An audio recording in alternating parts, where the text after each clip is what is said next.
còn khá trong sản vật miệng bạc rất là làng cái mà căn trị đàn tê làm vây ở ấy miếng tất chất là mấy cà phê tập đây tại tí bỏng hót ấy bái chỉ cái tốt trong bỏng bao rồi chát cho mới là phải ong nồng niêm nhất cứ chỉ về tốt dừng tao cái cầm chắc chốt có bắt nói chỉ lúc ấy ảo chạy chết áo pin tập đây mà ta không ấy đi ơi gì cái điều tao luôn nhé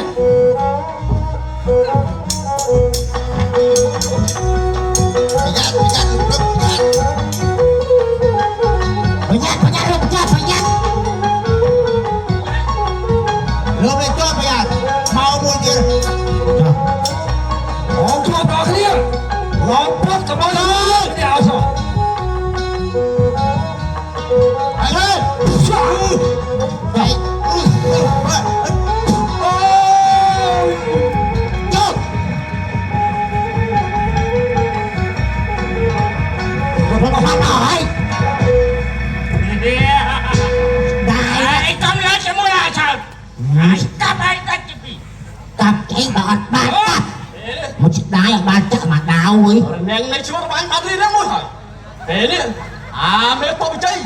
từ anh chết tôi lại chúa bắt hỏi nói chuyện này muốn nhớ tới đó liền từ tay can còn la chân rồi thải vào món tôi rồi chứ trốn quay lúc tầm đấy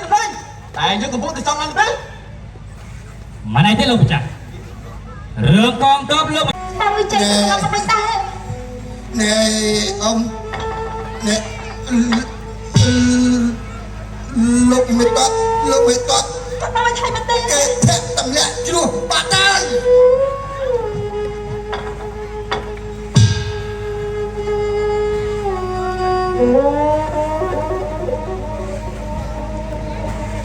sắp hô bắt tên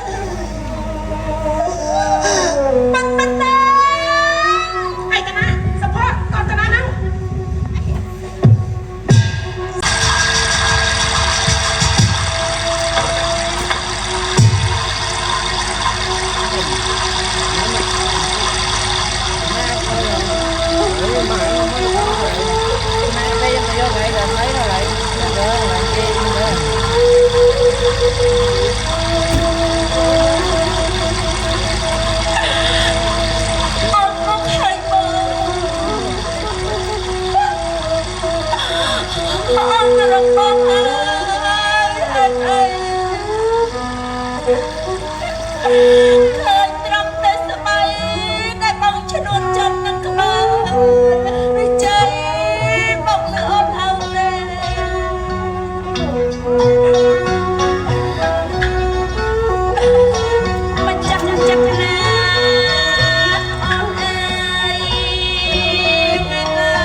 ยังนั่งรถเราเปลี่ยนก่อนเปลี่ยนครบปัจจางเกติโยไปเปลี่ยนรัตอมสกัมสกายเนี่ยบำราชเป็นสนังสมเหตุมงคลนังสิ่งใดสัมประกาศเจนปีสิ่งใดสลายดอกปัจจุบันไอ้ที่ไรนี่มันกระตรอกกับไปปมปะน้อยสงครามจากราชดำเนินมันอาจปัดป้องป้องบาดเจ็บป้องวิจัยป้องเราแหละจรูฉลาดนังอ่อนมาตั้งมันโดนสลับเนเจ็บนี้มันอาจปัดป้องป้องบาดลานึกใส่นึกรักหอยรักป้องปีบอลจรูถ้ามันมา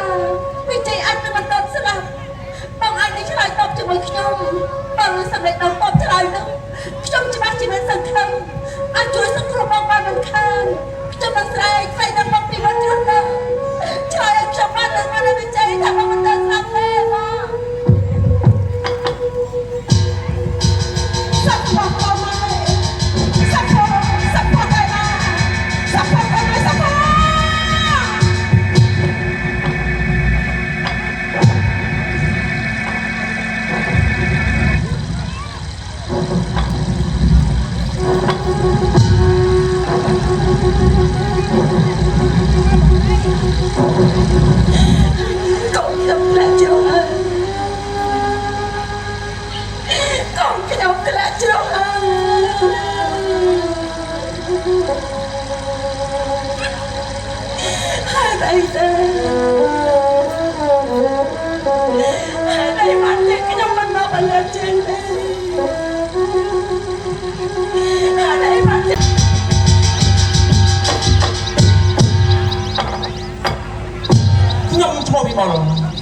ជាមេតបរសារការពារខណ្ឌព្រំសមាបានទទួលព្រះរាជជាពីប្រកាសណាជាអង្គម្ចាស់ជីវិតដំណល់ត្បូងស្វែងរកដំណងប្រមុខនៃតបទី1លោកវិជ័យដែលបរាជ័យនៅក្នុងសព្វសង្គ្រាម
ជាទីបំផុតដែលលោកត្រូវបរាជ័យនៅក្នុងសព្វសង្គ្រាមនេះទើបបានជាគំទទួលព្រះរាជាពីប្រកាសអំណាចជាអង្គម្ចាស់ជីវិតអង្គលត្បូងដើម្បីស្វែងរកដំណឹងលោកវិតវិជ័យទោះបីជាលោកត្រូវបាត់បង់ជីវិតឬមួយក៏នៅរស់យ៉ាងណាក៏ដោយត្រូវតែស្វែងរកឲ្យតតែឃើញដើម្បីយកដំណឹងនេះទៅស្វែងរកដំណើរដើម្បីឲ្យទ្រព្យបានជ្រាបពីរឿងនេះខ្ញុំកំពុងតែធ្វើដំណើរមកដល់ជ្រោយជ្រោយជ្រោយរបស់ក្នុងហាងដែលជាទីកន្លែងសព្វសង្គ្រាមខ្ញុំត្រូវតែធ្វើដំណើរស្វែងរកជាបន្តទៀតមិនយូរមិនចាប់បន្តទៀតទូដំណឹងជាជាខាងឡើងធ្វើដំណើរស្វែងរកលោកវិតវិជ័យជាបន្តទៀតសិន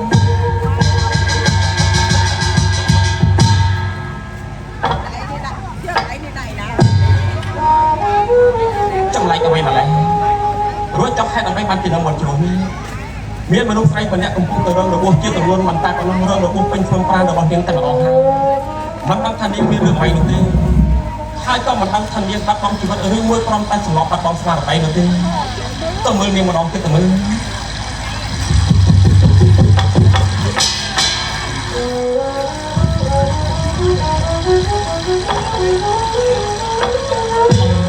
វាពិតជាសំណាងណាស់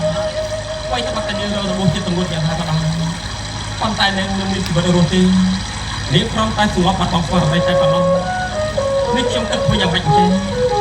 បើយ៉ាងខ្ញុំកំពុងតែចុះទៅតាមកិច្ចស្វែងរកលោកវិតវិជ័យ